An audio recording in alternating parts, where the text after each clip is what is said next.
भावना शुक्ला। आपका बहुत बहुत स्वागत है हमारे खास कार्यक्रम ज्योतिष संवाद में, जहां आपको एस्ट्रोलॉजी से जुड़ी बहुत सारी बातें और बहुत सारा ज्ञान जानने को मिलता है। आज आप जिन्हें मेरे साथ फ्रेम में देख रहे हैं, ये हैं जानी मानी astrologer doctor Manju Joshi ji. Ma'am, बहुत बहुत स्वागत है आपका हमारे इस नमस्कार, जय माता दी। होली का त्योहार आने वाला है। सबसे पहले आप सभी को होली की बेहद शुभकामनाएं, प्रतिपक्ष संवाद की तरफ से और हम दोनों की तरफ से। इसके अलावा होली जब आती है, रंगों का त्योहार साथ आता है, गले मिलने का त्योहार साथ आता है, लेकिन ये त्योहार अपने साथ कई तरह के सवाल लाता है। जैसे किस दिन होली मनाई जाए, रंग धारण किस दिन होगा, होलाष्टक क्या होता है, होलिका दहन की पूजा किस तरह की जाए, कब की जाए। ऐसे तमाम सवाल हैं जिनके जवाब आप ढूंढने की कोशिश करते हैं, लेकिन आपको नहीं मिल पाते, और मिलते हैं तो हर जगह अलग अलग जवाब, जिनको देखकर कंफ्यूजन क्रिएट होता है। इसी संदर्भ में आज मैं यहाँ पर मौजूद हूँ जानी मानी एस्ट्रोलॉजर जी के साथ, और इनसे जानेंगे कि क्या होता है, ये सारा कंफ्यूजन क्यों क्रिएट होता है। सबसे पहले होलाष्टक, क्योंकि एक ऐसा शब्द है जो बेहद सुनने के लिए मिलता है होली के दौरान। तो क्या है ये होलाष्टक, क्यों इस दौरान, होलाष्टक के दौरान शुभ कार्य करना वर्जित है। तो मैम, सबसे पहले हमारे दर्शकों को होलाष्टक के बारे में बताइए, क्योंकि बेहद कंफ्यूजिंग वर्ड है ये होली के दौरान जो हमें सुनने के लिए मिलता है। पहले तो आप सभी को होली पर्व की हार्दिक शुभकामनाएं। होलाष्टक के बारे में आपको अवगत कराना चाहूँगी। अष्टमी तिथि से प्रारंभ होता है, होलाष्टक प्रारंभ होते हैं और होलिका दहन तक होलाष्टक मनाए जाते हैं। इस समय में धार्मिक मान्यता अनुसार सभी शुभ कार्य वर्जित माने गए हैं। अब शुभ कार्य क्यों वर्जित माने गए, यह मैं आपको थोड़ा सा बताने का प्रयास करूंगी।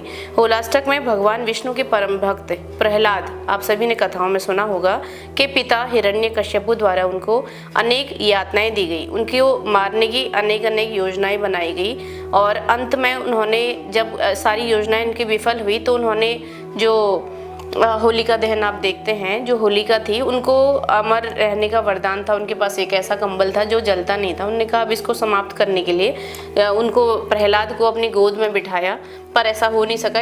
इसीलिए जो है होलाष्टक मनाया जाता है, क्योंकि इस समय नकारात्मक ऊर्जाओं का प्रभाव अत्यधिक हो जाता है। इसलिए कहा गया है कि इस समय में शुभ कार्य, कोई भी मांगलिक कार्य करना वर्जित होता है। परंतु इस समय में जो है जैसे तंत्र मंत्र इत्यादि जप वगैरह जो किए जाते हैं, उनका प्रभाव बहुत अच्छा प्राप्त होता है। जी, तो अच्छा, उस वक्त होलाष्टक के दौरान, जैसा कि अभी आपने बताया, नकारात्मक ऊर्जा अपने चरम पर होती है, और अगर कोई इन ताकतों की सिद्धि करना चाहे तो उसके लिए वो अच्छा समय है, बहुत अच्छा समय है। इसलिए हम भी बताते हैं कि जो ये होलाष्टक का समय होता है, जिन भी जातकों को किसी भी संदिग्ध व्यक्ति से, जिस पर भी हमें संदेह हो, ऐसे व्यक्तियों से विशेषकर कुछ लेना नहीं चाहिए।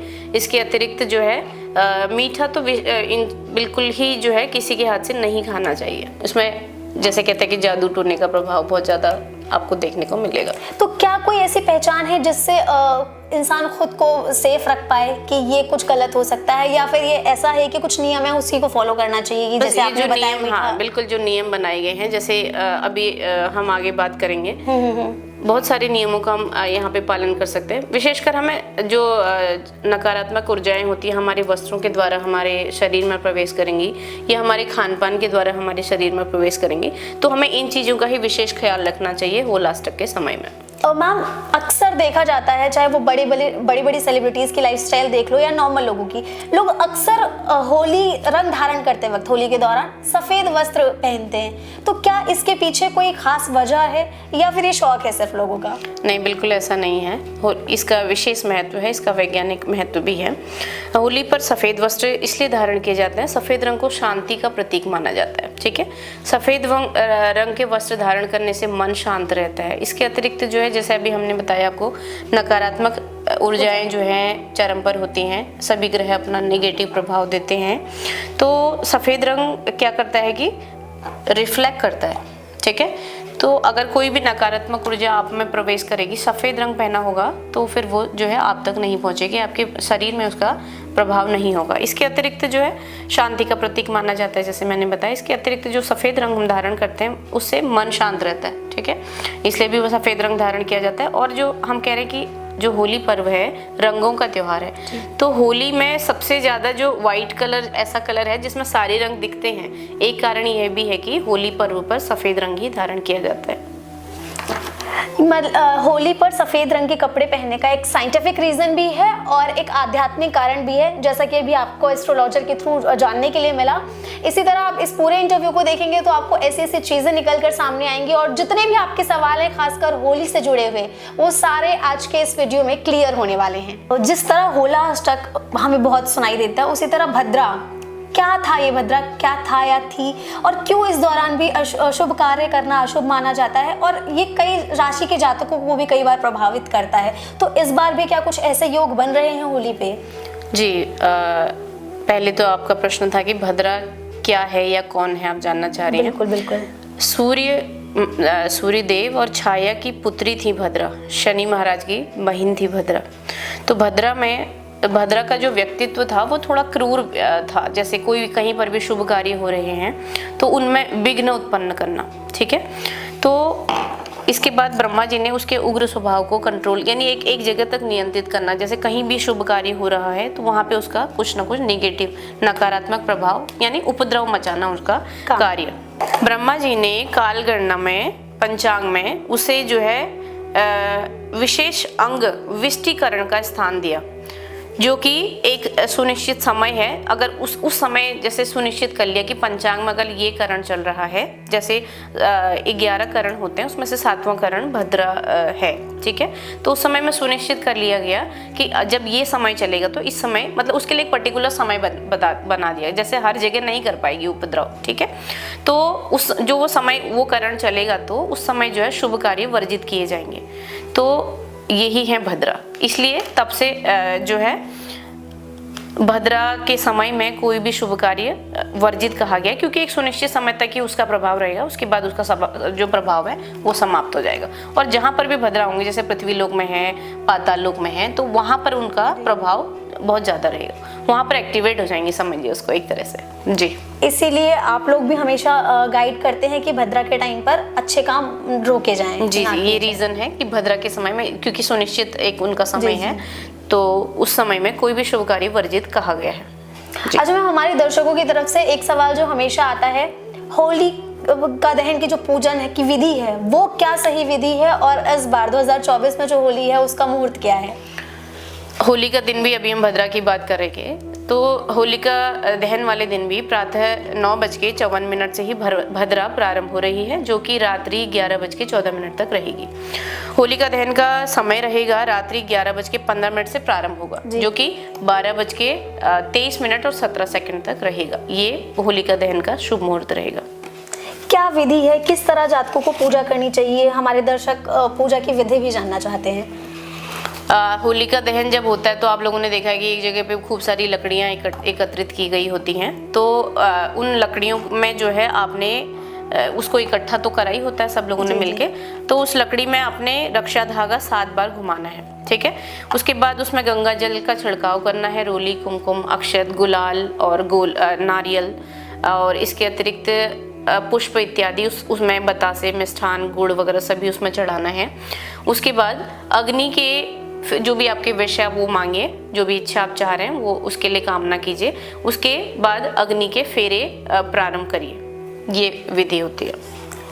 तो ये पूर्ण विधि थी जिसके बारे में आपने जाना। अक्सर होली पर किस तरीके से दहन के वक्त पूजा की जाए, क्या सही विधि होती है जिसके द्वारा पूजा करके आप अपने मनवांछित जो आप चीजें चाहते हैं उसको हासिल किया जा सके। तो आपने अभी विधि सुनी, आप चाहें तो नोट भी कर सकते हैं, क्योंकि होली आने में अब ज्यादा दिन बचे नहीं हैं। आगे भी चर्चा जारी रहेगी और सवाल जवाब का जो सिलसिला है वो होली के ऊपर लगातार जारी रहेगा। होलिका दहन के वक्त ऐसी कौन कौन सी चीजें हैं जिनको करना चाहिए जो लाभ साबित होती हैं, और कौन सी ऐसी चीजें हैं जिनको करने से बचना चाहिए? बिल्कुल, होलिका दहन के समय में आप अगर छोटे छोटे उपाय कर लें तो आपको बहुत सारी समस्याओं का समाधान यहीं से प्राप्त हो जाएगा। आर्थिक परेशानी से जूझ रहे जातकों को अपने घर के मुख्य द्वार पर दीपक के अंदर थोड़ा सा गुलाल डालकर 2 मुखी दीपक जलाना चाहिए, उससे आपकी आर्थिक परेशानियां दूर होंगी। इसके अतिरिक्त जिन जातकों को स्वास्थ्य संबंधी समस्याएं रहती हैं उन सभी को अग्नि के जो होलिका दहन की अग्नि हो रही है उसके चारों तरफ 7 चक्कर पूरे करने चाहिए। और जो उसकी राख होती है उसको ठंडा करके तिलक, डेली अगर आप तिलक लगाएंगे प्रतिदिन प्रातःकाल, तो उससे भी आपको स्वास्थ्य संबंधी समस्याओं का समाधान प्राप्त होगा।